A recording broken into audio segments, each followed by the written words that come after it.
Today's story begins with a phone call. It's the story of how a call from my ex-mother-in-law 3 months after my divorce shook my life to its core and brought everything from an atrocious past back into focus. If you find this story compelling, please subscribe to the channel and hit the like button. Your small support means a great deal to us. On a peaceful Sunday afternoon, the phone's chime broke the silence. I was sitting on my balcony with a cup of hot herbal tea and honey in my hands, lost in the pages of a book I'd left half read. It was a sense of peace, so foreign I hadn't dared to dream of it for the past 5 years. My cell phone screen lit up, showing an unknown yet eerily familiar number. I frowned, hesitated for a second, and swiped to answer. "Hello?" An ex-mother-in-law's voice, sharp and frantic, hit my eardrums, mixed with the sound of ambulance sirens and people shouting. "Aria, get down to Metropolitan General Hospital right now. Marcus has been in a car wreck. It's serious. The doctor says they need to operate immediately, but we need $35,000 for the deposit. Bring the money fast and save your husband. If you don't hurry, it'll be too late." I froze for a moment. That voice, that arrogant and commanding voice, I'd recognize it even if I were dust and ashes. It was my ex-mother-in-law, Ms. Helena Vance. But wait a minute. Your husband? What was she talking about? I set the teacup down on the table, and it rang with a slight chime. I took a deep breath, hoping the soft aroma of the tea would calm the pounding in my heart, rattled by the surprise. And then I burst out laughing, a light laugh tinted with mockery, but charged with a contempt that reached the sky. "Excuse me, I think you have the wrong number," I replied, my voice so serene it was glacial. "Or maybe your age is affecting your memory."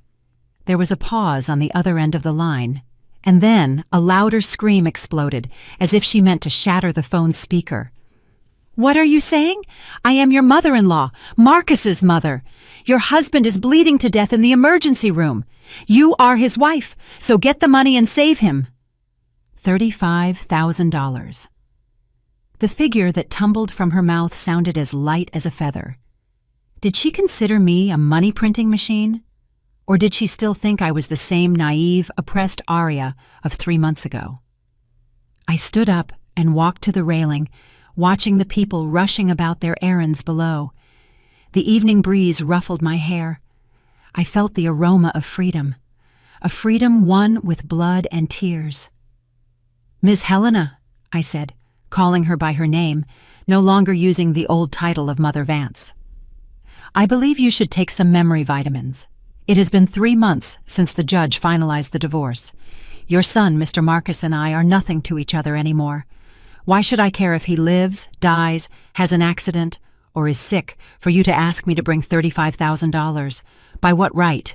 And who are you to ask me?" On the other end of the line, her frantic breathing was clearly audible. She must have been in shock, perhaps surprised that her submissive ex-daughter-in-law dared to talk back, or by my coldness, or perhaps because she realized her illusory authority had vanished like a soap bubble. "You, how dare you speak to me like that? Despite everything, you shared a bed for years. There is a measure of affection.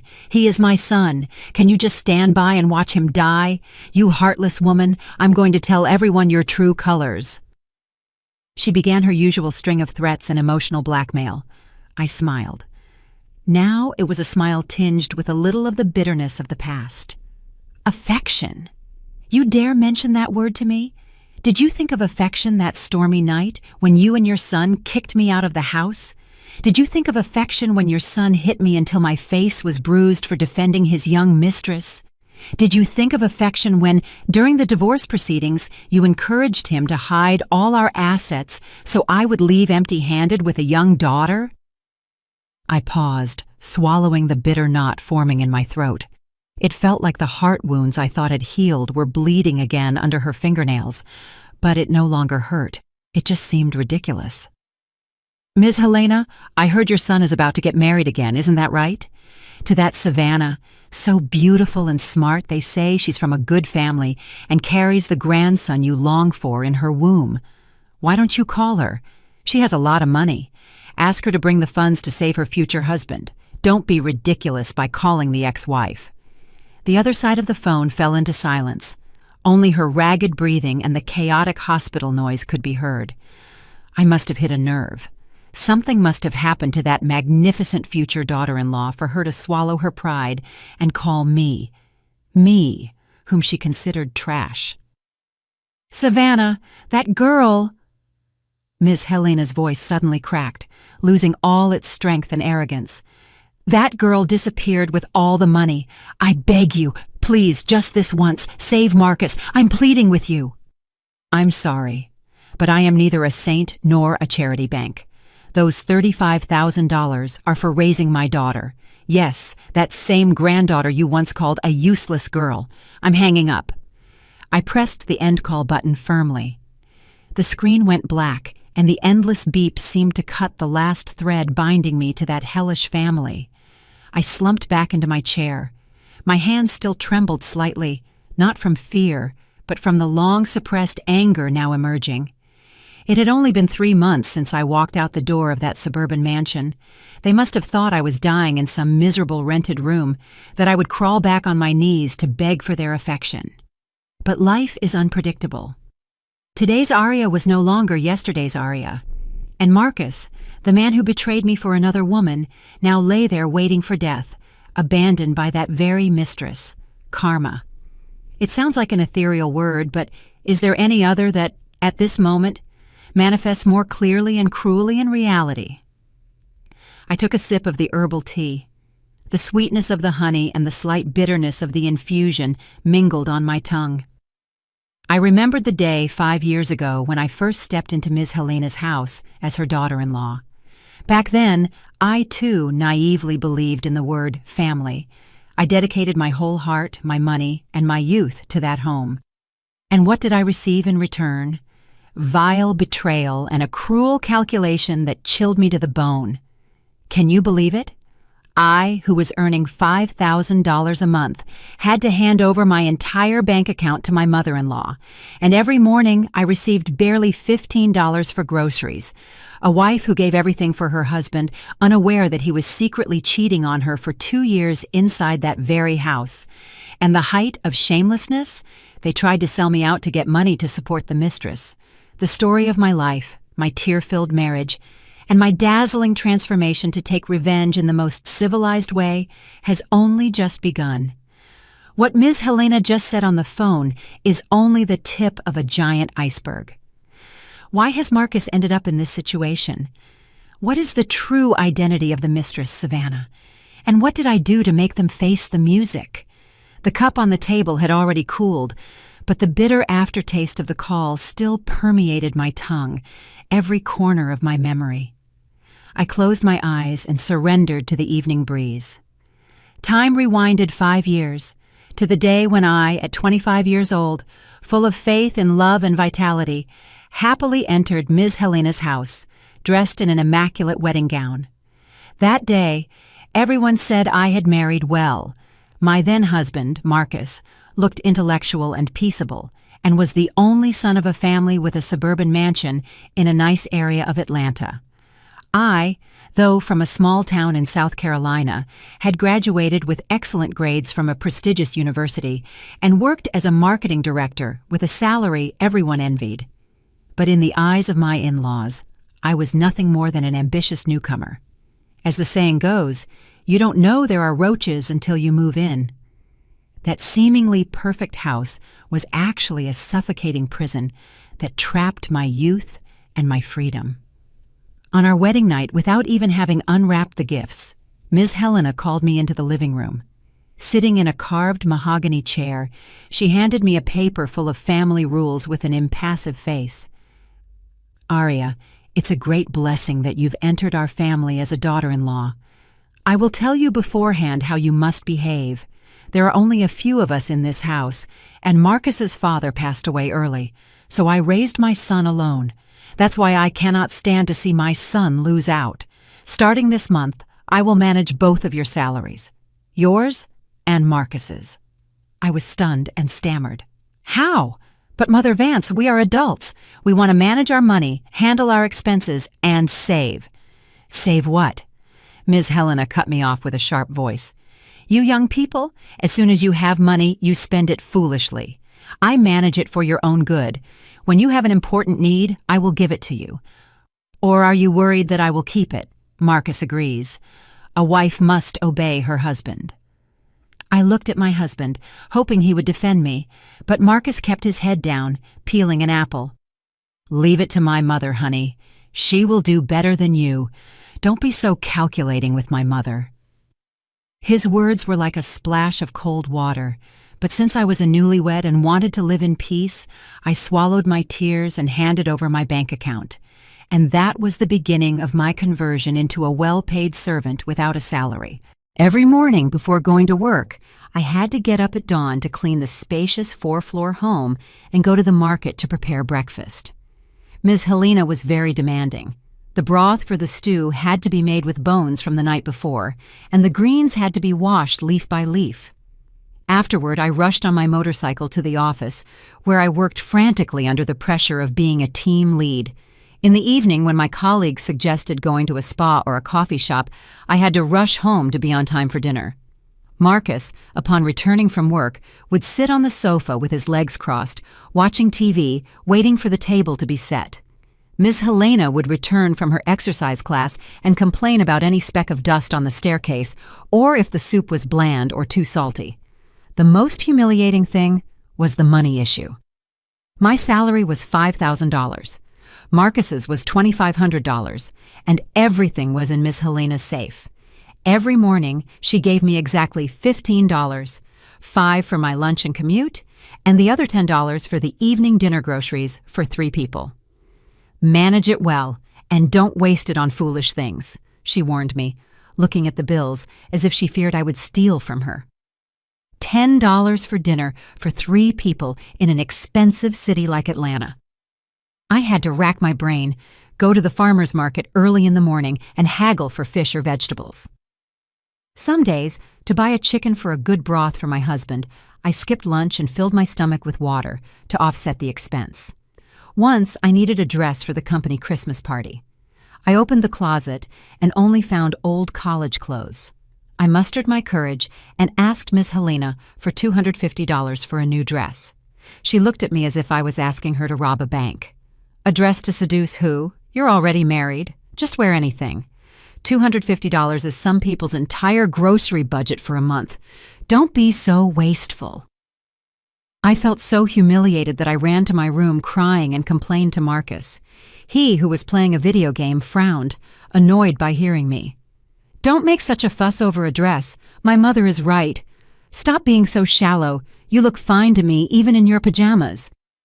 At that moment, I realized my husband was not only a weakling, but also cruelly insensitive.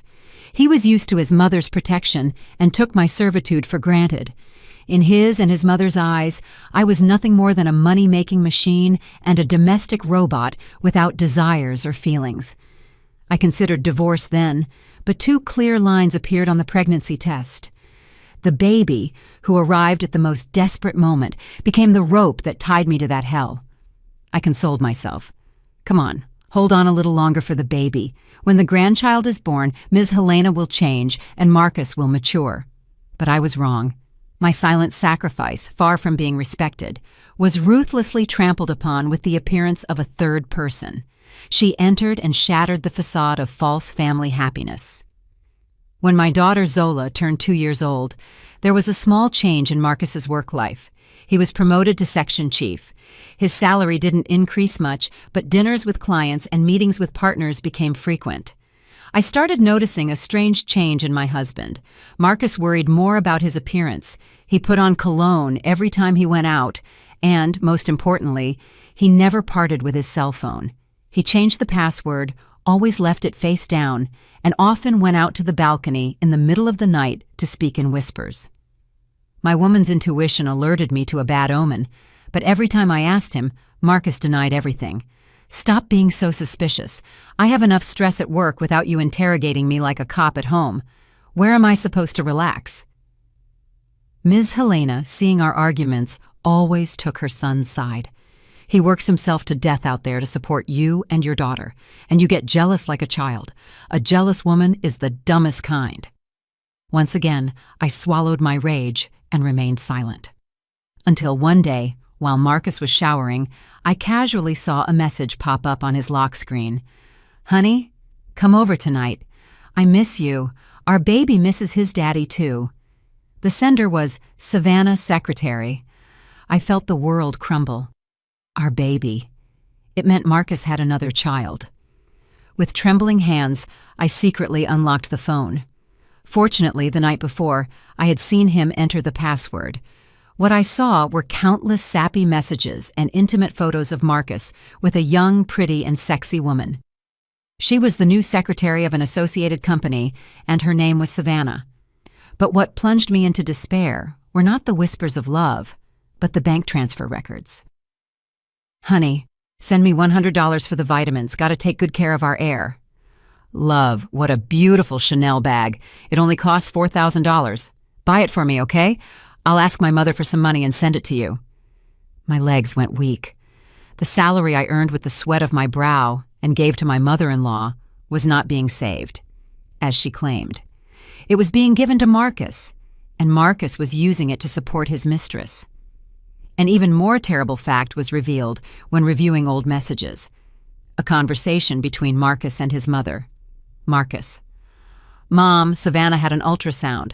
The doctor says it's a boy, 90% sure. Your grandson." Ms. Helena: "Really? Oh, what a blessing. Well done, son. Take good care of her. You don't know how tired I was of Aria only giving me a girl. For now, don't tell Aria anything. When Savannah gives birth, we'll see. If you need money, tell me. We can support my grandson with Aria's salary." I dropped the phone on the bed. The sound was like my heart shattering. This family was an organized band of scammers. The woman I had called my mother-in-law and cooked for 5 years was an accomplice to her son's adultery. Far from preventing it, she was using the money earned by my sweat to raise the fetus in her son's mistress's womb. All because of that antiquated and cruel patriarchal mindset. She had never bought my daughter Zola, her blood granddaughter, a single carton of milk or a piece of candy. She despised her, calling her a useless girl. But for the unborn son of a stranger, she was willing to support him even at the cost of scamming her daughter-in-law. Hate, rage, pain. All negative feelings churned in my chest until I was breathless. I wanted to run to the living room and tear the disgusting masks off that pair, but my businesswoman's rationality stopped me. If I caused a scene now, what would I gain? Marcus would deny it, or, in the worst case, he would leave with his mistress. Ms. Helena would join him in throwing my daughter and me onto the street. The properties were in their name or Marcus's, and I didn't have a single penny. I would lose everything and start a life of hardship. Calm down. You have to make a plan. You have to get this rotten family out of your life and take back what is yours. I wiped away my tears. I put the phone back where it belonged and tried to calm my breathing. Marcus came out of the bathroom, whistling. I continued folding the child's clothes, with a face as serene as a lake before a storm.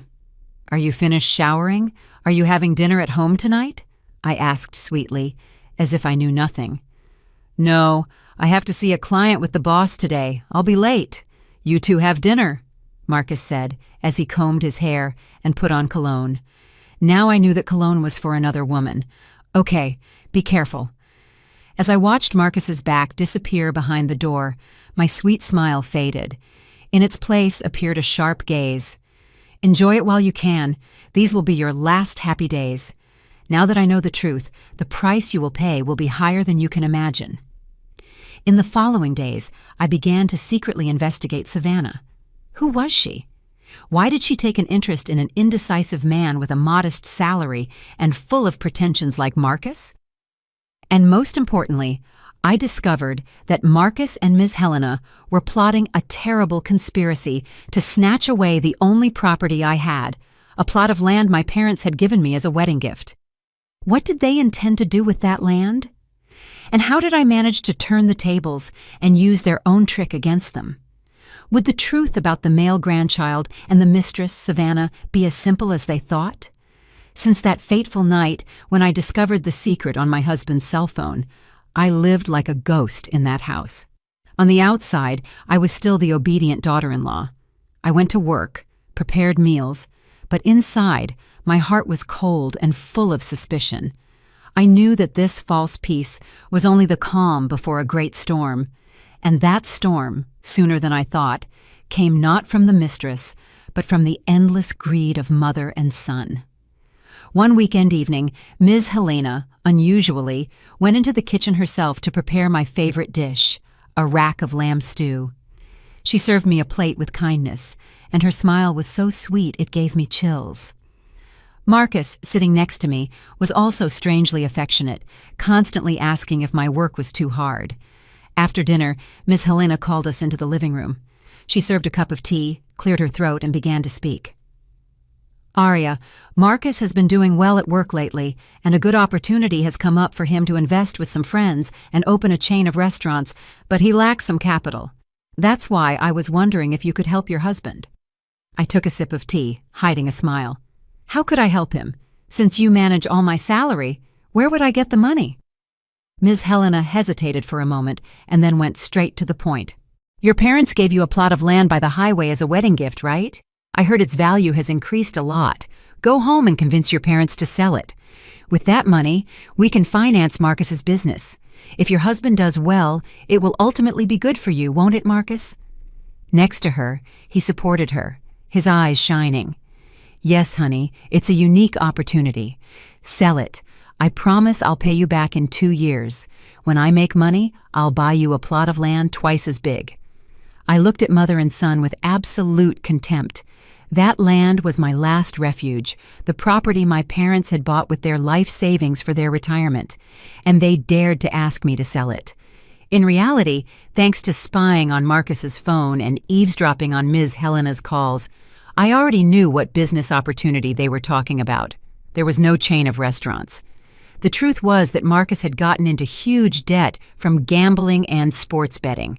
The debt amounted to hundreds of thousands of dollars, and the loan sharks had threatened to break his legs if he didn't pay. Furthermore, the mistress Savannah was threatening to abort his precious son if he didn't buy her a luxury apartment to spend her pregnancy quietly. Marcus and Ms. Helena were between a rock and a hard place. They couldn't sell the house they lived in so as not to lose their reputation with the neighbors. So they had set their sights on my only property. They intended to fleece me out of every last dime to support the mistress and pay off gambling debts. "That land is in my parents' name. I have no right to sell it," I replied coldly, setting down the teacup with a decisive gesture. Ms. Helena's face hardened, and her smile vanished. "Well, you go and butter up your parents. You are their only daughter. Who else are they going to give it to if not you? Does it hurt you to give it to your husband? Is his business at stake?" "Business or a load of debts?" I asked casually, looking directly at Marcus. Marcus flinched and spilled his glass of water. "What nonsense are you talking about? I'm a serious businessman. What debts?" "All right," I said, feigning a sigh and standing up. "I'll think about it. It's an important decision. I can't decide right now." I walked to my room, leaving the mother and son sitting with dissatisfied looks. That night, I heard an argument coming from Ms. Helena's room. "Mom, look how stubborn she is. If she doesn't sell the land, I'm dead. The loan sharks told me to pay next week, and Savannah is threatening to leave." "Don't worry, I'll take care of her. If it doesn't work the easy way, we'll have to do it the hard way. She lives in our house and we have her daughter. Where is she going to go? If we pressure her, she'll eventually give in." Upon hearing those cruel words, I knew I couldn't wait any longer. They didn't see me as family, but as prey. I had to act before they did. The next day, I took the day off secretly. I gathered all my important documents and the land deed I had hidden and deposited them in a safety deposit box at the bank. And to have evidence, I installed a small hidden camera in the living room. But I couldn't imagine that their cruelty would go beyond asking me for money. It was their greed and lust that brought the tragedy to its climax and caused that fateful stormy night I will never forget. One Friday afternoon, I received a message from an unknown number. It was a photo of Marcus hugging a woman around the waist, entering a luxury downtown hotel, and a provocative message. "Little sister, your husband takes very good care of me and our baby. You just stay home and cook, okay?" The sender was none other than Savannah. She was provoking me. She wanted me to lose my temper and leave on my own, clearing the way for her to move into Ms. Helena's house. My blood boiled. I couldn't take it anymore. I left my daughter with my mother and took a taxi to the address in the photo. I wasn't going to fight. I was going to end this farce with a three-way confrontation in front of room 302. My heart was pounding. I took a deep breath and knocked. "Who is it?" Marcus's voice, with a hint of alcohol, was heard. "Room service." The door opened. Marcus, wearing only a towel around his waist, had a flushed face. Inside, Savannah, wearing a thin nightgown, was lying on the bed, gently stroking her slightly protruding belly with a triumphant expression. Seeing me, Marcus turned pale and froze. "Aria, what are you doing here?" I didn't answer. I walked into the room and stared at Savannah. She didn't seem scared at all. On the contrary, she smiled and slowly sat up. "Hello, Aria. How timely. Marcus just promised to buy a house for me and our baby." "Marcus," I said, turning to my husband with a voice trembling with contained anger, "where are you going to get the money to buy a house for that woman? From the money from the sale of my parents' land? Or from the money you've been stealing from my salary all these years?" Marcus looked alternately at Savannah and me, not knowing what to do. Savannah curled her lips. "Don't be so harsh. He's the precious heir of this family. What's wrong with spending a little money? I'm giving it to him instead of you, who can't even have sons. You should be grateful to me." "Grateful?" I laughed bitterly. "Grateful to you? A woman who steals husbands and bleeds them dry? Do you think he loves you? He's just using the child you carry in your womb to get money from his mother, and you're only interested in his money. You deserve each other. How disgusting!" "Shut up!" Marcus suddenly yelled, lunging at me. "How dare you insult Savannah? She's carrying my son!" "Your son? Are you sure it's your son?" I spat out the doubt I had harbored for a long time. That sentence was the fuse to the bomb. Savannah started screaming and throwing a fit. "Honey, she's cursing our baby. She wants to kill our son. Hit her!" Marcus, blinded by alcohol and the urge to protect his mistress, raised his hand without hesitation. A dry sound and a burning sensation on my cheek. I staggered and fell, hitting my head against the corner of a table. Blood started to flow. I looked at the man I once called my husband. He was standing with clenched fists and bloodshot eyes, without a trace of remorse. "Get out of here! Get out of my sight, you witch!" Marcus roared. I got up, staggering, and wiped the blood from my forehead. I looked at Savannah, who was smiling triumphantly, and at Marcus, as fierce as a beast. It no longer mattered. My tears had dried up. "Fine. I'm leaving. I leave this garbage to you. I hope you're happy in your filth." I rushed out of the hotel and took a taxi straight home. I had to talk to Ms. Helena. I held a small hope that, although greedy, she was still a mother and a grandmother. I thought that if she knew her son had hit his wife for a mistress, she might have some conscience left. But I was completely wrong. When I arrived home, it was pouring rain. I entered the living room, soaked and with blood on my forehead. Ms. Helena was watching TV and was surprised to see me. "What happened to you? Are you crazy? What do you look like? Are you going to embarrass the family?" "Mother Vance," I said, my voice trembling. "Marcus is cheating on me. He hit me. He was supporting that woman with the family money." I expected her to be surprised and ask me what had happened. But no.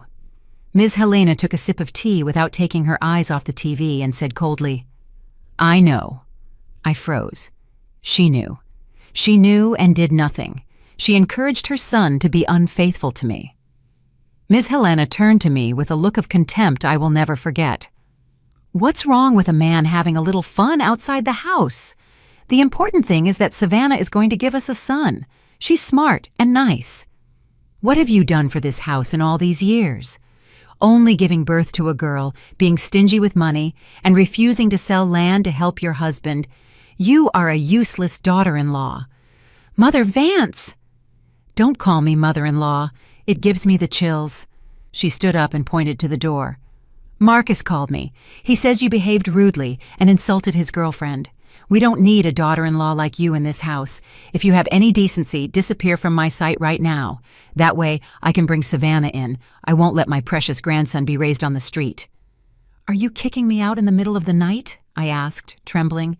Get out now, or you'll make a scene here. Having said that, she rushed into my room, forcefully stuffed some of my clothes into an old suitcase, and threw it out into the yard. Out, and don't even think about taking anything from this house. You say Zola is with your parents? Well, let her stay there. We won't raise a useless girl in this house. I stood in the middle of the yard under the cold, pouring rain. The blood from my forehead mixed with the water. My suitcase was thrown into a puddle. The heavy door slammed shut in front of me, cutting off all affection and hope. I looked up at the imposing 4-story house, the place where I had invested 5 years of my youth, cleaning every brick, cooking every meal. Now it had become a cold fortress that rejected me. That stormy night, dragging the heavy suitcase, I stumbled out of the familiar alley. I didn't look back. I knew I had just escaped from hell, hurt and humiliated, but I had survived. And I swore to heaven that those who had thrown my daughter and me onto the street that night would pay for it. I hailed a taxi, returned to my parents' house, hugged my daughter, and cried uncontrollably. After that stormy night, I returned to my parents' house with a broken body and a wounded heart. My parents, seeing their haggard daughter and confused granddaughter, were devastated. My father, a peaceful man all his life, banged the table and shouted, "Divorce him right now! Don't we have a plate of food for you and your daughter in this house? Don't have any consideration for those ungrateful people." Thanks to my parents' support, the next morning, I filed for divorce. I thought everything would end quickly and we would all go our separate ways, but I underestimated the cruelty of Ms. Helena and her son. For them, divorce was not the end of a relationship, but the last chance to fleece me out of every last dime before expelling me from their lives forever. The first conciliation hearing took place in a suffocating atmosphere of tension. Ms. Helena and Marcus showed up at the courthouse, accompanied by a lawyer and even strangers, who I later learned were false witnesses. Marcus, sitting opposite me, had lost all the ferocity of the previous night and wore a cold, calculating face. He didn't look at me once, focusing on his papers. When the judge asked about the division of assets and custody, Marcus's lawyer stood up and presented an argument that left me stunned. Your Honor, my client requests custody of Zola. Mrs. Monroe lacks the moral qualification as a mother. She has committed adultery, neglected her home, and currently has no stable income or fixed residence, living off borrowed time at her parents' house. I jumped up and shouted, "That's a lie! He's the adulterer. He has another woman and even a child with her." Ms. Helena immediately intervened, pointing her finger at me. "Don't scream. Don't say stupid things. My son is a decent man. Who knows what kind of man you've been sleeping with while you claim to be working day and night? I have proof here." She threw a wad of blurry photos onto the table, showing me having lunch and coffee with a business partner. The photos, taken secretly, were cleverly angled to look intimate.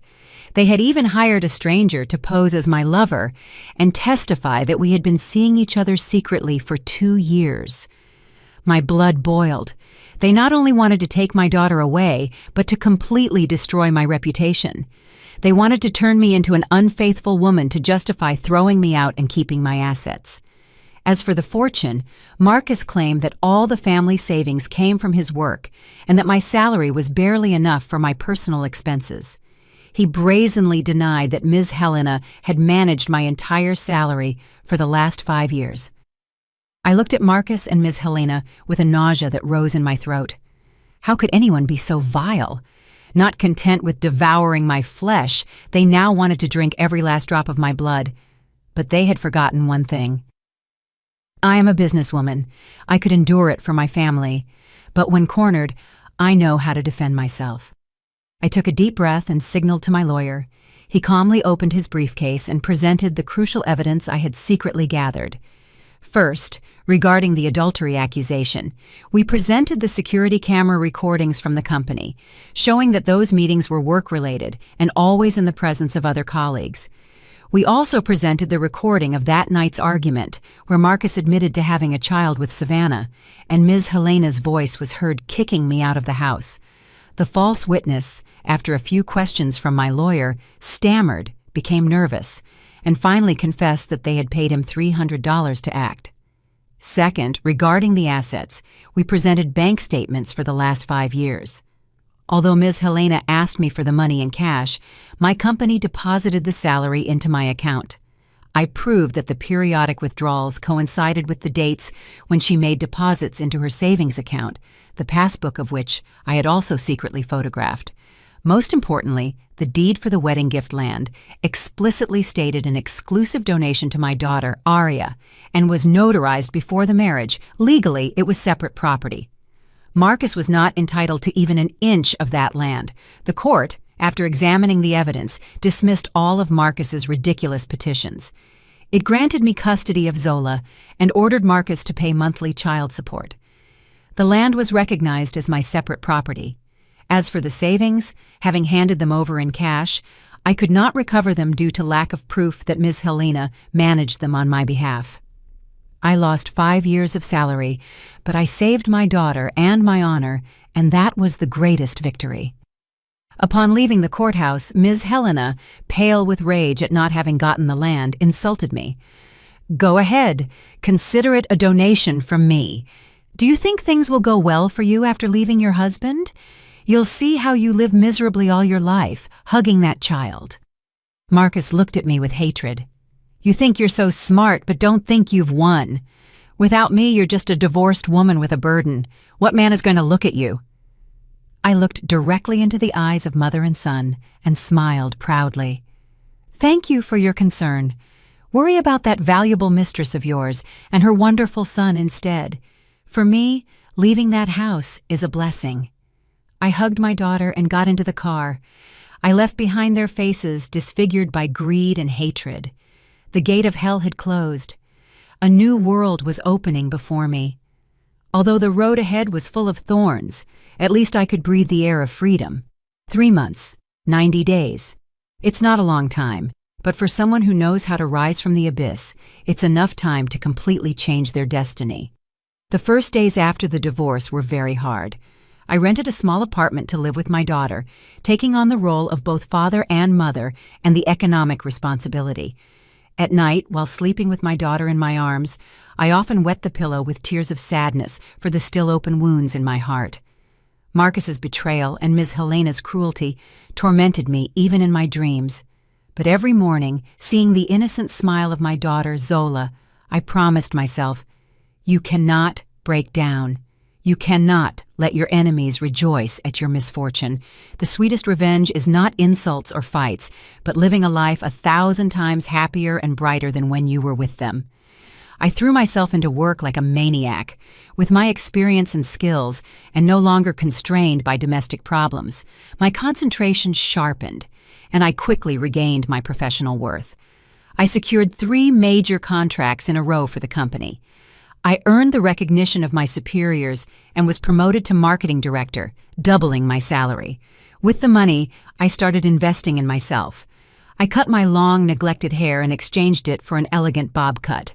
I threw away the old, baggy clothes that Ms. Helena forced me to wear and replaced them with elegant office suits that highlighted my long, hidden figure. I started practicing yoga, taking care of my skin, and learning to apply light makeup.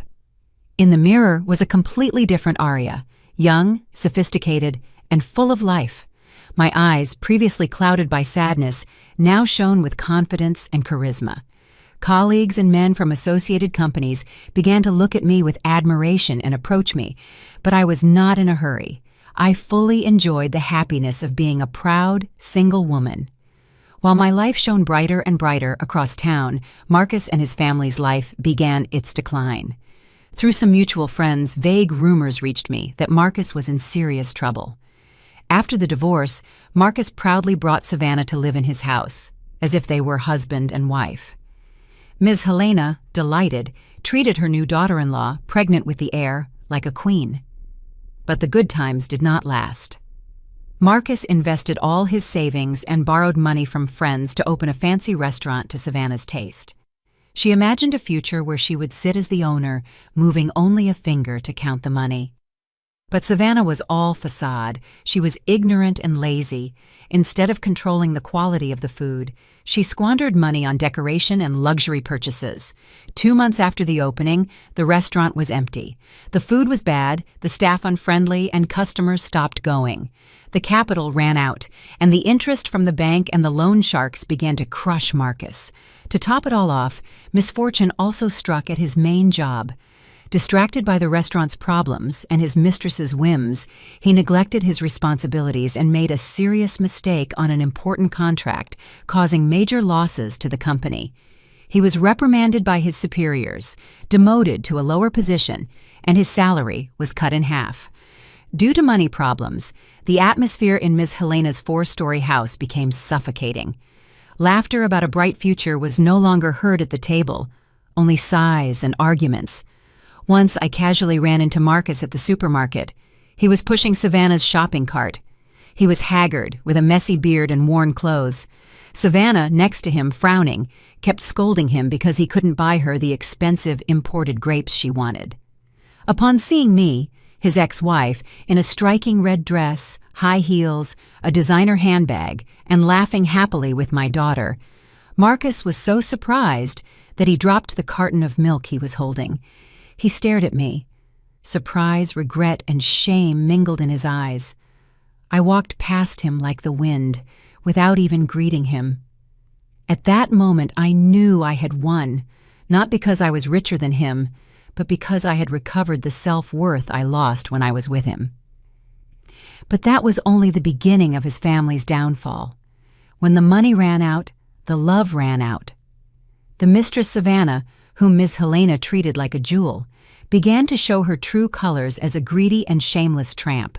A new version of the mother-in-law/daughter-in-law conflict was about to erupt, and it was 100 times more terrible than the one I had experienced. While I enjoyed the glorious days of my life, across town, in that 4-story house where I buried my youth, a tragic comedy unfolded daily. I didn't seek out this news. As the saying goes, good news travels far, but bad news travels even farther. Old neighbors who hated Miss Helena's arrogance told me, gossiping, that since Savannah moved in, Ms. Helena had aged 10 years. If she previously hated me because my competence and meticulousness made her feel inferior, she was now experiencing firsthand what it meant to bring a tiger into the house. Savannah, 4 months pregnant, moved into that house and was treated like gold, but the mask of the sweet, docile woman was removed right after she succeeded in getting me completely kicked out. Savannah revealed herself to be lazy, rude, and a true professional scammer. Every morning she got up when the sun was already high, and there was no talk of cleaning the house or cooking. She didn't even wash the plate she ate from. "Mother Vance, what's for breakfast today? Noodle soup with beef? I don't like it. It's too greasy. I have a craving for high-end lobster rolls. I know they're super expensive, but your grandson needs them. Go to the market in the city and buy me the best they have." Savannah, lying on the sofa while doing her nails, gave orders to Ms. Helena. The same Ms. Helena who forced me to get up at 5 in the morning to make bone broth now had to go out to buy high-end food for her new daughter-in-law. With a resentful voice, she told her, "Even if you are pregnant, you have to move a little. If you spend the day lying down, it will be hard to give birth." Arya, even when she was about to give birth, cleaned the house with energy. Upon hearing my name, Savannah jumped up and glared at her. "Don't compare me to that small-town woman, your ex-daughter-in-law. I am a valuable woman.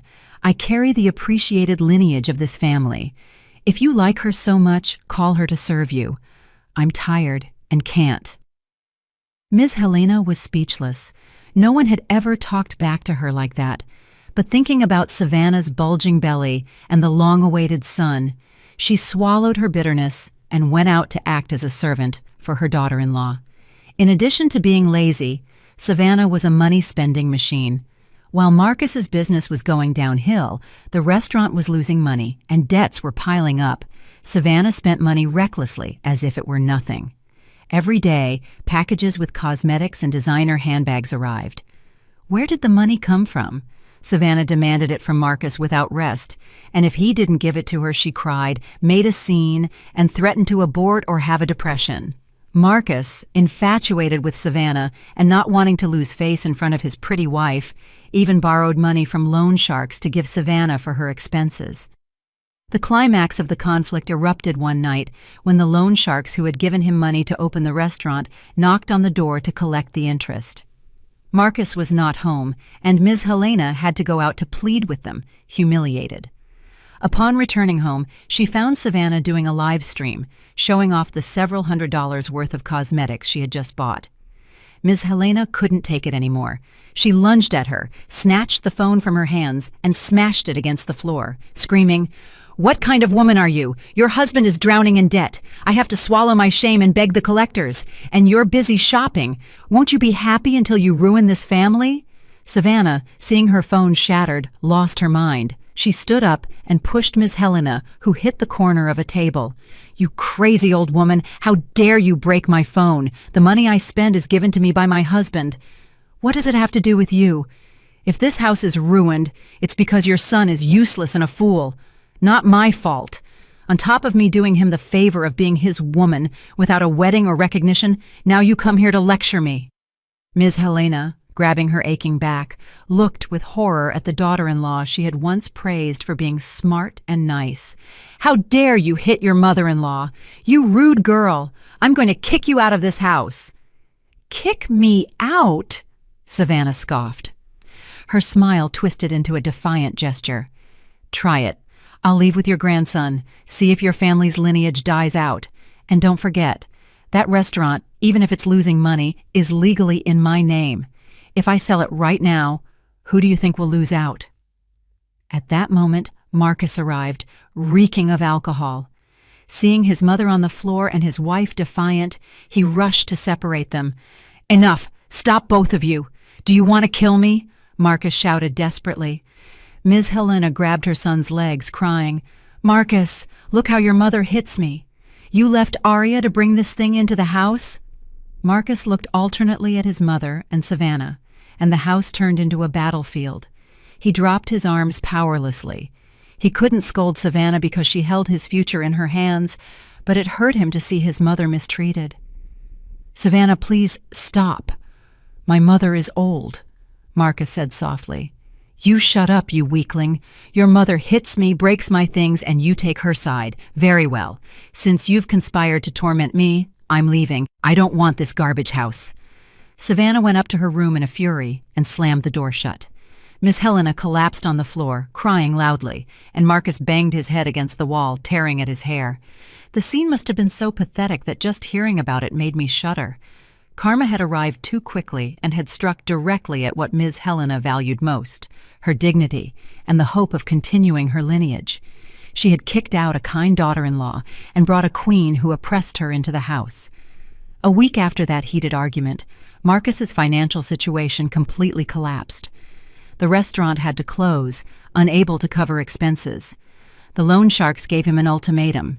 If he didn't repay the $35,000 of the principal in 3 days, they would go to Ms. Helena's house and seize her assets. Marcus ran around asking friends and former colleagues for money, but everyone turned their backs on him. Bad rumors that he had abandoned his wife for a mistress and failed in business had spread, and no one wanted to help him. Cornered, Marcus remembered some money he had secretly saved when he lived with me. It was the money he had been siphoning off my salary without giving it to his mother, about $60,000. He kept it in a personal safe in his bedroom, planning to use it as an emergency fund or for a promotion. That night, like the night they threw me out, it was pouring rain. Marcus, tormented by the idea that the next day was the deadline to pay the debt, came home drunk. He staggered into the bedroom, ready to take that money to settle accounts with the loan sharks and save his mother's house. But when he opened the door, he was met with a shocking scene. The closet was wide open, and all of Savannah's clothes and luxury handbags had disappeared. And most terribly, the small safe in the corner was open and completely empty. Not a single bill remained. Marcus, thinking it was a hallucination from the drunkenness, rubbed his eyes. He frantically searched the safe, but it was empty. All the money, his lifeline, had vanished. On the dresser, only a hastily written note with red lipstick remained. "Marcus, I'm sorry. I can't keep living this life of hardship with you. Consider this money compensation for my youth. Don't look for me. I've gone abroad. Goodbye." Marcus's blood ran cold, leaving him weak. Savannah had fled. She had not only abandoned him, but had taken every last penny, pushing him and his elderly mother into a dead end. "Damn tramp!" Marcus roared like a wounded beast. Without thinking twice, he grabbed his motorcycle keys and shot out of the house. "Marcus, where are you going? In this downpour?" Ms. Helena shouted when she heard the noise, but she could only watch as her son's back disappeared behind the curtain of rain. Marcus drove like a madman down the empty highway, only one idea in his head. "I have to find Savannah. I have to get the money back." He assumed she had fled to the airport or the bus station. The rain beat against his face, the alcohol clouded his mind, and hatred blinded him. He drove recklessly, running red lights and cursing out loud. Upon reaching a large intersection, the traffic light turned red, but Marcus didn't see it or didn't care. He accelerated to cross the intersection, chasing the ghost of the traitor. Just at that moment, a cargo truck came from the perpendicular road. The deafening blast of the truck's horn and the chilling screech of brakes on the wet asphalt. Boom! A terrible crash that seemed to swallow even the sound of thunder. Marcus's motorcycle was thrown dozens of yards, shattering into pieces, and Marcus's body, like a rag doll, flew through the air before falling onto the cold asphalt, rolling several times and lying motionless. Red blood gushed out, mixing with the rain and staining the road. The helmet, split in two, flew off to a corner. The terrified truck driver, pale as death, jumped out of the cab. Onlookers stopped, and a murmur of voices and cries for an ambulance mingled in the chaos. Marcus lay there, his eyes wide open, staring at the black sky. Raindrops fell like needles. In the last moments before losing consciousness, several images flashed through his mind. He saw his ex-wife, me, laughing happily with our daughter. He saw his elderly mother crying at the door. And he saw Savannah laughing over his pile of money. Everything faded into a muddy darkness and a pain that chilled him to the bone. An hour later, at Metropolitan General Hospital, Ms. Helena received the call from the police and collapsed. Crying inconsolably, she took a taxi and rushed to the hospital. But there, facing the doctor, she received even more terrible news, like a bolt from the blue. That night, Metropolitan General Hospital smelled of disinfectant and a faint scent of blood. The emergency room hallway was lit by the cold fluorescent lights, and the noise of gurneys rolling, nurses calling patients, and the sobs of relatives created a chaotic symphony on the border between life and death. Ms. Helena was huddled in a corner of the hallway. She wore a ragged pajama set, stained by the rain that had not yet dried. She stared at the closed operating room door, where her only son was fighting death. The red light above the operating room door shone with the same intensity as the blood that had spread on the road. "Relatives of the patient Marcus Vance?" a nurse asked, holding papers and speaking urgently. Miss Helena stood up, staggering. Her hands and feet trembled so much that she almost fell. "I am his mother. How is my son?" "The patient is suffering from massive internal bleeding and complex cranial trauma. We are doing everything possible, but his condition is very critical. We need you to pay a deposit of $35,000 immediately to secure blood and specialized surgical equipment. If there is a delay, we cannot guarantee his life." $35,000. That figure again. It was like a 2,000-pound rock pressing down on her chest. "Wait a bit, please. I am calling someone who will bring the money," Miss Helena begged, crying. "Hurry up. Your son's life hangs by a thread." The nurse turned coldly and walked in, leaving Ms. Helena alone in her despair. Ms. Helena, with trembling hands, pulled her cell phone out of her pocket. She didn't call me directly. At that moment, the first person who came to mind was not her repudiated ex-daughter-in-law, but the new daughter-in-law who carried the family lineage. She dialed Savannah's number. Only the dial tone sounded, long and endless. "The mobile phone you are calling is switched off." She called again, 2, 3, 10 times, but only heard the cold voice of the operator. She sent her a message, but what she saw was a cruel reality. Savannah's account had disappeared or been completely blocked. "That tramp! Where have you gone with my son's money? You killed my husband, Savannah!" Ms. Helena cried desperately, drawing the compassionate glances of the people around her. It was then that she remembered Marcus's words before he rushed out of the house. "She ran away. She left with all the money." Ms. Helena remembered the last few days. Savannah always said she loved Marcus, respected her mother-in-law, and promised to give her a son to continue the lineage. It was all a farce. She had planned everything for a long time. She bled him dry, encouraged Marcus to sell his car, take out loans, and when Marcus was left with nothing, she took every last cent from the safe and fled far away. "Oh my God, what ingratitude! I brought a tramp into the house. Son, my son, how foolish you were," Ms. Helena lamented, hitting her chest. But the tragedy did not end there. Her phone rang again. This time it was an incoming call, an unknown number. "Hello?" Ms. Helena answered in a weak voice. "Ms. Helena, right? Your son Marcus. He's hiding well with the debts he has. I heard he had an accident and is dying, huh?" A man's threatening voice said. It was the loan sharks. "Please leave us alone. My son is in emergency surgery right now."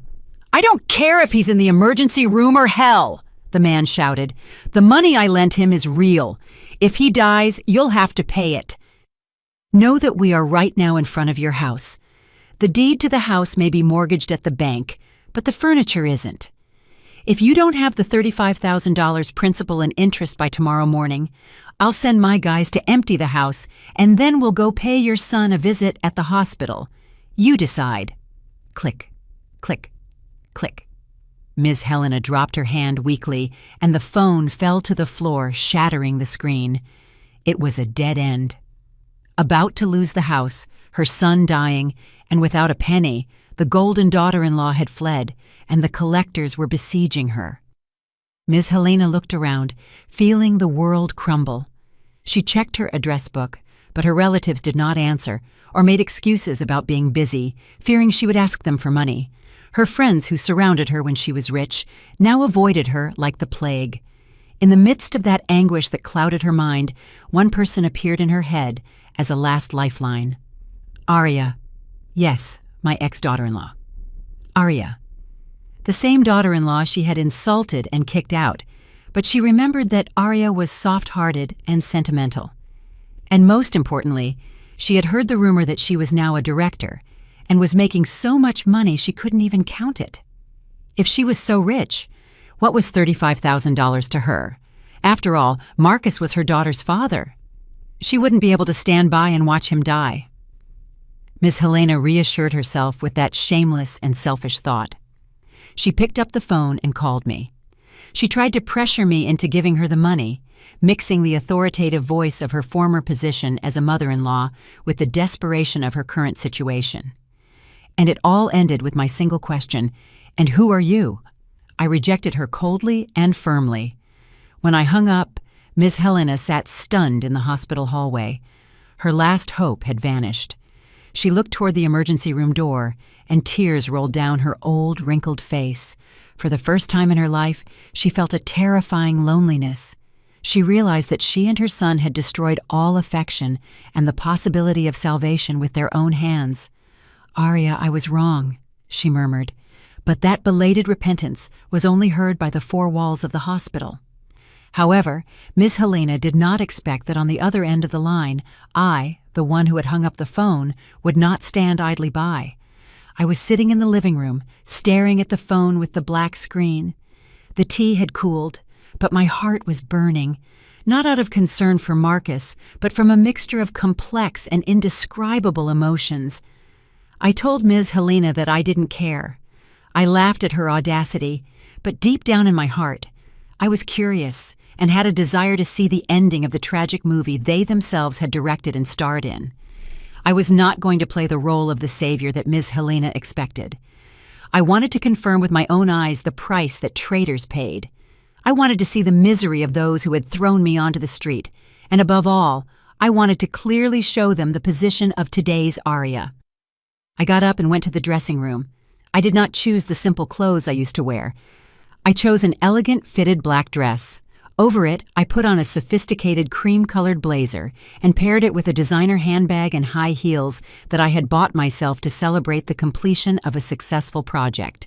Light but defined makeup with a touch of authoritative red on my lips. In the mirror was a successful, self-assured, and proud woman. I was no longer the disheveled, kitchen-smelling Aria of last year. "Mom, I'm going out for an errand. Be good at home." I kissed Zola on the forehead and went out the door. I drove my car into the night. Upon arriving at Metropolitan General Hospital, I got out of the car. The sound of my heels resonated authoritatively on the hospital floor, standing out in the noisy, crowded space. The penetrating smell of disinfectant made me frown slightly. I remembered the day I gave birth to Zola in a humble, small-town hospital, without my husband and only with my mother's care. That memory made my steps firmer. In the distance, I saw Ms. Helena. She was huddled in a waiting chair with her head buried in her knees.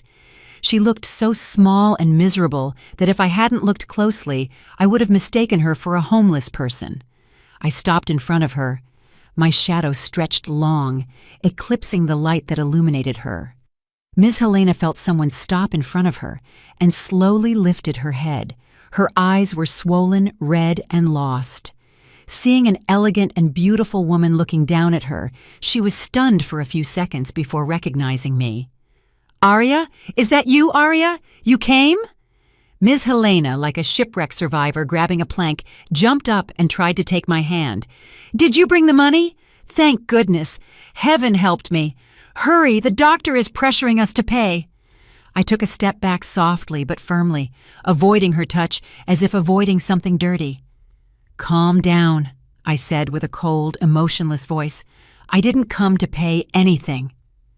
Ms. Helena froze her hand in the air, her twisted smile disappeared, and surprise and anger began to surface on her face.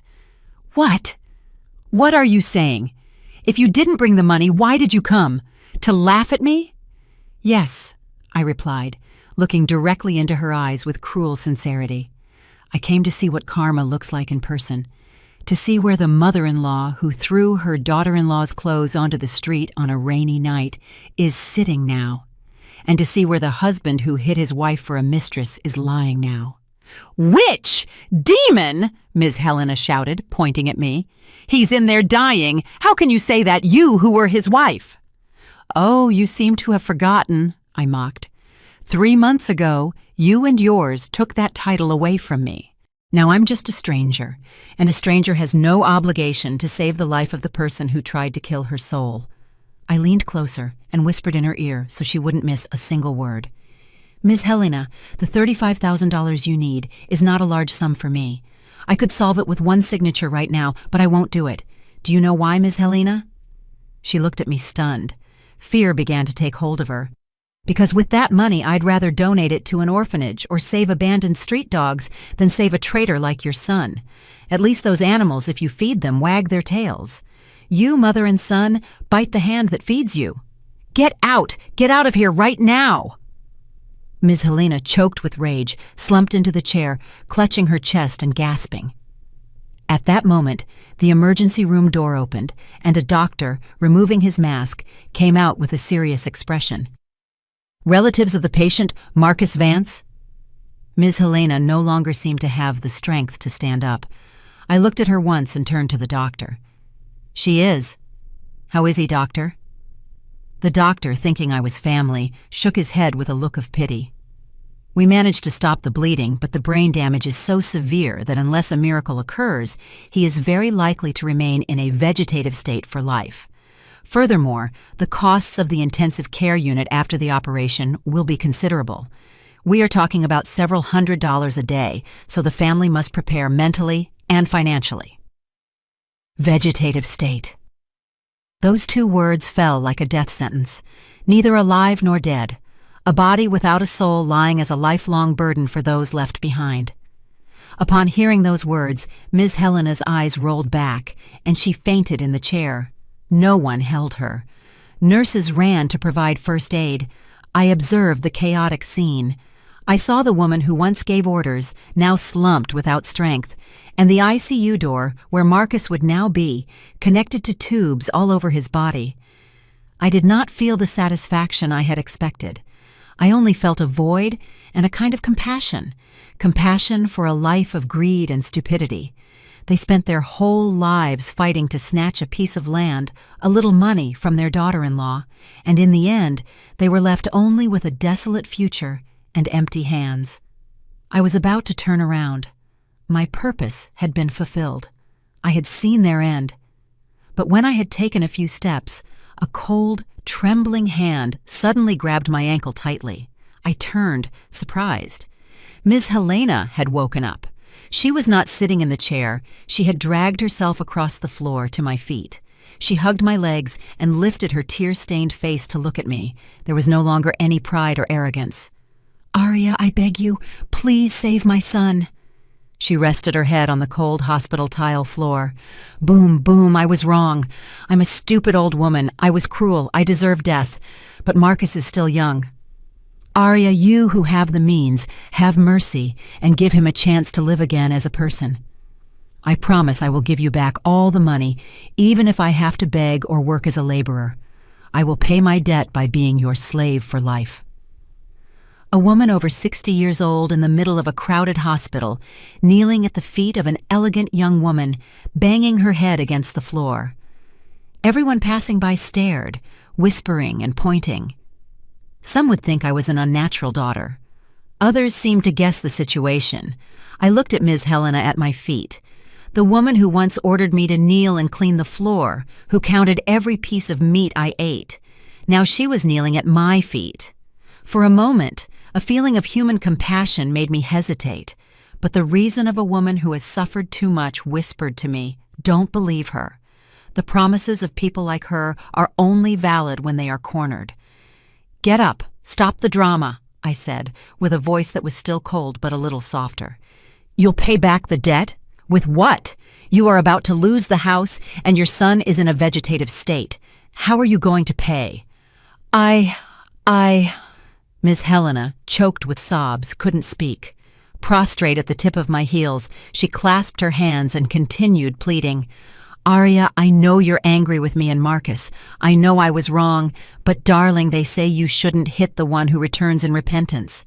After all, we were a family. We ate at the same table for 5 years. Don't you remember? When you arrived as a newlywed, I took you by the hand to the market. I taught you how to make that stew you liked so much.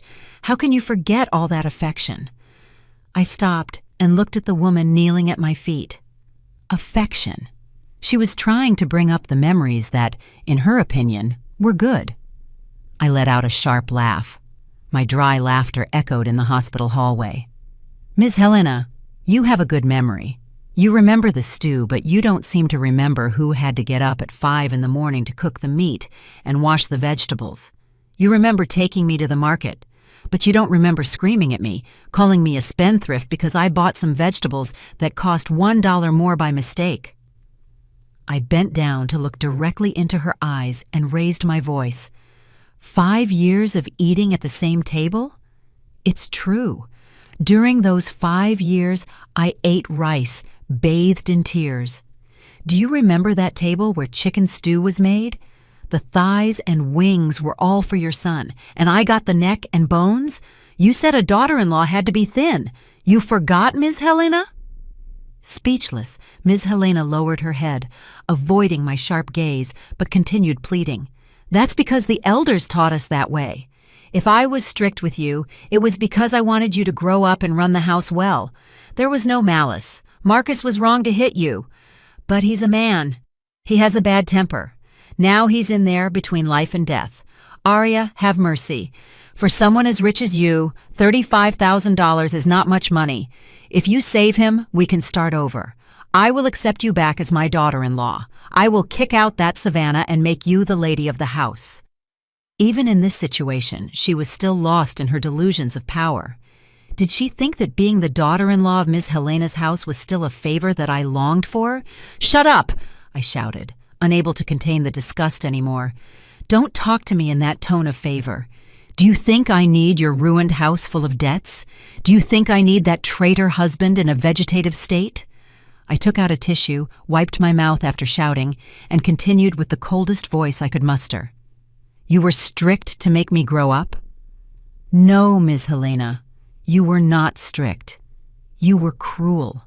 You exploited my labor, took my salary, despised my parents, and to top it all off, that rainy night, you and your son threw me out like a dog onto the street, only because I didn't want to sell my parents' land to support his mistress. That cruelty is not a lesson. It is the vile nature that you and your son carry deep in your bones." Miss Helena trembled from head to toe. Every word of mine was like a knife tearing at her thick skin. "Save that man?" I pointed toward the ICU. "Why should I save the man who pushed me to the brink of death when I was thrown out, penniless, homeless, on a rainy night with my daughter? Did you feel pity for me? When your son hit my head until it bled, did you stop him? No, you insulted him from the side and encouraged him. Ms. Helena, sobbing, couldn't continue. "No one can escape karma, Ms. Helena. The suffering your son is experiencing now, the reality you are living, is the price of your bad actions. Don't blame heaven or others, blame yourself." I straightened up and adjusted my clothes. This conversation had exhausted me, but at the same time, it had allowed me to vent years of repressed anger. I had said everything I had to say, but Ms. Helena, desperate, still clung to the last lifeline. Although I had already punctured it, she covered her ears and refused to listen. "All right, I was wrong, and Marcus was wrong too. But darling, the child Savannah carries in her womb, is family blood after all. How can you stand by and watch his father die and become a fatherless child from the womb? You are a mother too. Have mercy on the innocent child." She brought up the child again. She thought that if she appealed to my maternal instinct and kindness, she would soften me. But she didn't know that the truth about that child would be the final blow, the one that would end all her hopes. I looked at Ms. Helena. My gaze went from anger to compassion, a deep compassion for a fool until the very end. "You want to know the truth about that son so badly? All right, I'm going to show it to you so you can wake up once and for all, so you know why your son risked his life." I opened my handbag, took out my phone, and opened the file that a private detective had sent me 2 days earlier. I brought the illuminated screen of the phone close to Ms. Helena's stunned face. On the screen were several clear photos and message conversations. "Look closely. This woman is your precious daughter-in-law, Savannah, and this man is a real estate magnate from Chicago with a wife." The first photo showed Savannah and an overweight man affectionately hugging at a resort. The date of the photo was clear: 6 months ago. Can you count? 6 months ago, she was with this man. At that time, your son Marcus was at home with me, playing the role of the exemplary husband. I switched to the next photo. It was an ultrasound of Savannah's fetus taken at a private clinic. "Look at the estimated delivery date, Ms. Helena. This fetus is now more than 22 weeks old. That is, more than 5 months. But your son has only been with her for 3 months. Do you understand what that means, Ms. Helena, her eyes fixed on the screen, trembled and stammered. "No, it can't be. She told me she was 3 months pregnant. Her belly was small." "She fooled you," I mocked. "That woman is a professional. She knows how to dress, how to hide her belly. And here, this message is the most interesting." I opened the conversation between Savannah and a close friend. The black and white letters appeared as the most shameless confession. "Savannah, I'm pregnant with that old guy's baby. He's afraid of his wife and won't acknowledge it. He gave me $3,000 to abort, but I feel bad. The doctor says if I abort this time, I might become infertile. Friend, and what are you going to do?" Savannah, Raise it? With what? I'm hooking up with a good catch. His name is Marcus. He's an only son. He has a good house, and his mother is crazy about having a grandson. This guy is a weakling, easy to fool. A few things I say, and he'll believe everything. I'm going to make him believe he's the father. I'll have a place to live, money, and his mother, since she's old, will go crazy with joy. Maybe she'll even kick out the ex-wife and bring me into the house. Upon finishing reading the message, Ms. Helena looked as if lightning had struck her. She collapsed onto the floor, clutching her head with both hands and opening her mouth, but no words came out. All her world, her pride, the hope of continuing the lineage, everything she had used to justify her cruelty, was now shattered like a soap bubble. The old saying about raising someone else's children could not be truer. Her son Marcus had been the victim of the most painful scam of his life. He betrayed his wife, abandoned his family, and his dignity to follow a depraved woman, and in the end, it turned out, he was going to raise another man's child. He spent the money earned with his wife's sweat, even stolen money, to support a woman carrying another man's blood in her womb. And the most bitter part is that he had the accident trying to chase that scammer to get the money back. And he lay there waiting for death with a broken body. All for a lie. A stupid and vain death. "My God, son, why were you so foolish? I ruined you," Ms. Helena cried with a heart-wrenching lament, hitting her head against the floor. Her crying was no longer feigned. It was the extreme pain of a mother who realized she had pushed her own son to his death. She helped a tramp destroy her son's home, kicked out a good daughter-in-law, and brought calamity and ruin. Do you understand now? I put the phone away and looked at her with compassion. This is the truth you have to face. There is no grandson, no kind daughter-in-law, just the stupidity and greed of you and your son. "Arya, save him! Even if he was a fool, he is my son!" Ms. Helena dragged herself back to my feet, but now without strength. Her voice was barely a whisper. I looked one last time at the ICU. Marcus deserved to be punished, but seeing him die deceived made me feel, on the one hand, pity for his life. However, pity would not make me bear the weight of that life again. "Ms. Helena, I cannot pay the $35,000. That money is my daughter's future, the future of the same granddaughter you once mistreated, but out of a minimum of humanity, I won't let you starve here." I took a business card from my wallet and placed it in Ms. Helena's hand. "This is the contact for a charity organization that helps seriously injured patients. My company often sponsors it. I will call and ask them to review Marcus's case for urgent aid. With luck, they may cover part of the hospital expenses. The rest, you will have to manage yourself. Sell the house, sell a property, take out a loan. That's your problem. This is as far as I can help." Having said that, I turned decisively and left. Behind me, I heard Ms. Helena's voice calling me. "Arya, I'm sorry. I truly regret it." But I did not stop. Upon walking out the hospital door, a cold night wind blew, but strangely, I felt warmth in my heart. I had done the right thing according to my conscience. I did not take revenge by letting them die, but I was not stupid enough to let them use me again. I showed them the truth, and the truth was the cruelest judgment. Life is fair. Marcus, from that day on, would face eternal darkness or live with a lifelong disability. That was the price of betrayal. Savannah fled with the money, but she would never live in peace with scammed money. And Ms. Helena, the rest of her life, would be a hell of repentance and loneliness.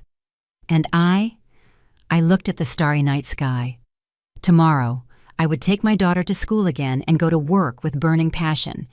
I would live a brilliant, independent, and happy life because I deserved it. As I walked out the door of Metropolitan General Hospital, the darkness of the night seemed to intensify behind me. The ambulance sirens continued to wail plaintively, but my heart was strangely calm. I left Ms. Helena behind with the cruel truth and extreme pain. However, my steps suddenly slowed down, not out of regret or with the intention of going back to pay the $35,000 and save that traitor. That money was my blood and sweat, my daughter, Zola's future. Not even in my dreams would I think of spending it on the life of the man who tried to push my daughter and me to our death. But deep in my heart, the conscience of a human being remained. I was different from them. Even if they were my enemies, my pride would not allow me to be so cruel as to ignore a life fading away due to lack of money. I stopped by my car and took out my phone. I didn't call Ms. Helena, but a longtime partner of my company, Mr. Harrison, director of the Lovebridge Charity Foundation. Mr. Harrison, this is Aria. Sorry to call at this hour. Yes, there is an urgent patient at Metropolitan General Hospital, a young man very seriously injured in a car accident and from a humble family. Yes, his mother is elderly and frail, and they were scammed and lost all their money. They cannot pay for the operation. I took a deep breath and spoke calmly. I would appreciate it if you would review his request for urgent aid. I vouch for him. Yes, only what the Foundation's bylaws allow. No, please, don't say I asked you. Just say you found out through the hospital. Upon hanging up, I let out a sigh of relief. It was the last and most dignified thing I could do for Marcus.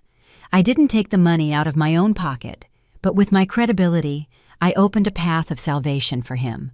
I did it not because any spousal affection remained, but because I wanted to accumulate good karma for my daughter. I wanted to be able to say proudly in the future that I lived doing the right thing as a human being, with nothing to be ashamed of. I looked into the distance, toward the hospital lobby. Ms. Helena was still sitting there, clutching the card I had left her, looking desolate and shrunken, like a dry leaf before a storm. The $35,000 she would never receive from me. She would have to bear the weight of her life herself. She would have to sell the 4-story house that was her pride to pay the debts and her son's medical expenses. That was the price she had to pay. I opened the car door and sat in the driver's seat. The soft scent of the perfume inside enveloped me, erasing the disgusting smell of disinfectant. My face in the rearview mirror looked a little tired, but my gaze shone with firmness. "Goodbye, past," I whispered. I started the engine, and the car glided smoothly onto the empty road. I thought of Zola, who would be sleeping peacefully at home. Tomorrow morning, when she woke up, I would tell her a different story. A story about a mom who fought a wicked dragon to protect the happy castle of mother and daughter. I would teach my daughter that kindness is valuable, but it must be offered to the right people. I would teach her not to let anyone trample on her self-worth and always to have a way out. Economic independence, because when the storm comes, the strongest support is your own 2 legs and the money you have earned yourself. That night, I slept soundly, without dreams. The 5-year nightmare and the echo of the call in the middle of the night had completely ended. With a civilized and firm cut, I had severed the disgusting thread of destiny, but life continued. Time, like sand between the fingers, brought unexpected changes, and karma, the fairest judge, delivered its final sentence for all of us in a way no one could avoid. 2 years later, on a cold, late afternoon in Atlanta, the whole city was busy preparing for Christmas. I was standing in my 20th floor office, looking out at the city full of blinking lights. On my desk, a shining plaque read, Aria Monroe, Vice President. In the last 2 years, I hadn't stopped striving. From being a woman abandoned by her husband and kicked out by her mother-in-law, I became one of the key executives of the group. I bought a luxury penthouse with views of the Atlanta skyline and brought my parents to live with me. Zola, now in 1st grade, attended an international school and grew up intelligent and beautiful like her mother. My life was now full of laughter and peace. I enjoyed traveling abroad with my valuable friends and, above all, absolute freedom. Successful men sometimes approached me, but I was not in a hurry. I fully enjoyed the happiness of being a proud single woman. On Christmas Eve afternoon, I drove out to buy decorations for my new home. While waiting at a traffic light at a busy intersection, a scene on the sidewalk chilled me. On the cold sidewalk of a busy commercial street, An elderly woman with completely white hair, dressed in old, ragged clothes, was sitting on the ground. She was trying to feed spoon by spoon a gruel to a man sitting in an old wheelchair next to her. The man was skin and bones, with twisted hands and feet and a crooked mouth. His empty eyes stared into the infinite, and drool ran down, soaking the dirty bib on his chest. Although the dust of time and hardships had left them in a miserable state, I instantly recognized that they were Ms. Helena Vance and Marcus Vance. Marcus had not died. The operation saved his life, but the severe sequelae of the brain damage left him hemiplegic, losing the ability to speak and cognitive capacity, living like a vegetable. He became a child in a giant's body, feeling nothing. He depended completely on others for all his daily needs, like eating and bathing. And Ms. Helena, after selling the house in the upscale neighborhood at a low price to pay the debts and hospital expenses, was left with nothing. With the money she had left over, she could barely afford to rent a moldy room in a humble neighborhood. The mother-in-law, who was once arrogant and authoritarian, had now become the lifelong servant of her disabled son. The traffic light would take 30 seconds to change. I rolled down the car window a little to see better. "Eat, honey. One more spoonful. Mama is asking you," Ms. Helena pleaded in a hoarse, tearful voice. With trembling hands, she brought the gruel to Marcus's mouth, but he had a slight seizure and knocked over the bowl. The hot gruel splattered on both their clothes. Ms. Helena burst into tears. While cleaning the gruel off her son's clothes with her hands, she beat her chest. "My God, why is my life so hard? I wish you had died then. It would have been a relief. Savannah, you tramp, you ruined us." Marcus, sitting there, made senseless sounds and cried with his soulless eyes. Perhaps deep in his shattered subconscious, he still felt pain and regret, but he couldn't speak or move to atone for his sins. He was trapped in the prison of his own body, forced to watch his elderly mother suffer every day because of him. That was a punishment more terrible than death. Seeing the scene, I no longer felt hatred in my heart, only a sadness for the fleetingness of life. I had heard the rumor that Savannah, the appreciated future daughter-in-law, after fleeing with the money, was discovered by her lover, the magnate, who took all the money from her and now lived miserably hidden near the border. Truly, everyone reaps what they sow. They once tried to take everything from me and corner me, but in the end, their own greed and malice plunged them into an abyss they could not escape from. Ms. Helena lifted her head, and her gaze fell upon my luxury car. She probably didn't see me through the tinted windows, but she saw the wealth she craved and once possessed. In her eyes were envy, regret, and despair. Not even in her wildest dreams would she imagine that the person sitting in the car was the same daughter-in-law she had kicked out for being useless. The traffic light turned green. I rolled up the window and stepped on the accelerator. The car glided forward, leaving behind the image of that miserable couple in the middle of the bustling crowd. I did not stop to give them money, nor did I get out of the car to humiliate them again. My silence and my departure were the clearest answer. We now belonged to different worlds. I drove home. There, my parents and my daughter were waiting for me for Christmas Eve dinner. When I reached the door, Zola ran out and hugged me. "Mom, you're here! Grandpa and Grandma were waiting for you for soup." I hugged my daughter, smelled the aroma of her hair, and felt the warmth of family spreading through my body. "I'm here, my love." Seeing the Christmas table full of laughter, my healthy parents and my good daughter, I smiled contentedly. This was true happiness, a happiness built not on calculations and deception, but on true love, effort, and kindness. Final message from the channel.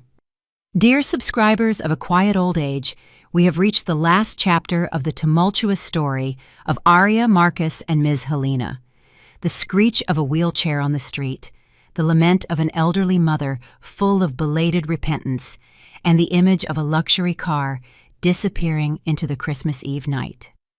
All these scenes dance before our eyes, leaving a profound resonance and emotions that words cannot fully express. One story has ended, but in the heart of each of us, thousands of thoughts bloom about the various facets of life, human duty, and the journey to find true happiness in this turbulent world. How about today, as we share a hot cup of tea, we reflect on the deep meaning of this story so that we can extract painful but applicable lessons for our own lives and live in a more serene, more dignified, and brighter way? The first and most powerful lesson this story gives us is how justly and sometimes cruelly the law of cause and effect works. We often hear the saying, "You reap what you sow." But only after witnessing the end of Ms. Helena's family do we feel true respect for this immutable law of the universe. Karma is not a divine judgment, but the inevitable result of the actions, words, and thoughts we sow in the world. Ms. Helena and Marcus sowed the seeds of greed, selfishness, betrayal, and cruelty, and in the end, they had to swallow that poisonous fruit themselves. The image of Marcus in a wheelchair, unable to speak or move, crying with soulless eyes, is a punishment more terrible than death. He is trapped in the prison of his own body, forced to helplessly witness the suffering of his elderly mother and the ruin of his family. It is the price of betrayal and weakness. Ms. Helena, also stripped of her former authority, must spend the rest of her life in repentance and loneliness, sitting on the street feeding her son. The lesson this gives us is clear. You cannot build your own happiness on the suffering of others. What is obtained by vile means eventually vanishes like smoke. Live with kindness. Keep a pure heart. That is the strongest shield that will protect us from all the storms of life. But the brightest part of this story is Arya's dazzling resurgence. She symbolizes the strength, dignity, independence, and deep compassion of the modern woman. She lifted herself up from the depths of pain, wiped away her tears, and rewrote her life. The lesson Arya gives all women is to be independent and self-sufficient. Do not leave your life and happiness in the hands of others. When we are economically independent, we have a voice, we are respected, and we have the right to choose. Turn pain into strength, and the world's contempt into a motor to fly higher. The attitude Arya showed at the hospital teaches us about the limits of self-respect and dignified forgiveness. She did not sacrifice her future to save her enemy, but she fulfilled her minimal duty as a human being. It was not revenge, but a way to save her own soul. Letting go of hatred is not forgetting the past, but accepting it and moving forward. Life is short and unpredictable. Instead of wasting time on regrets or hatred for the past, we must take care of the present. Love yourselves more, take care of your health, acquire knowledge, and spend time with the people who truly matter. No matter what difficult situation you find yourselves in, if you never give up and constantly strive according to your conscience, a radiant morning, like a rainbow, will always await you at the end of the dark tunnel, just like Arya, who used tragedy as a springboard to fly higher. If this story has resonated deeply in your hearts and you have found a valuable lesson in it, I ask you to help spread these human values. A like from you is a great encouragement, and sharing it can be a gift of light for someone who is desperate somewhere. And most importantly, subscribe right now to my channel and turn on notifications. Next time, I will return with another moving life story. Your company is the biggest driver for us to continue sharing love and hope. Thank you for listening. May peace always be in your hearts, warmth in your chests, and love in your lives. Goodbye.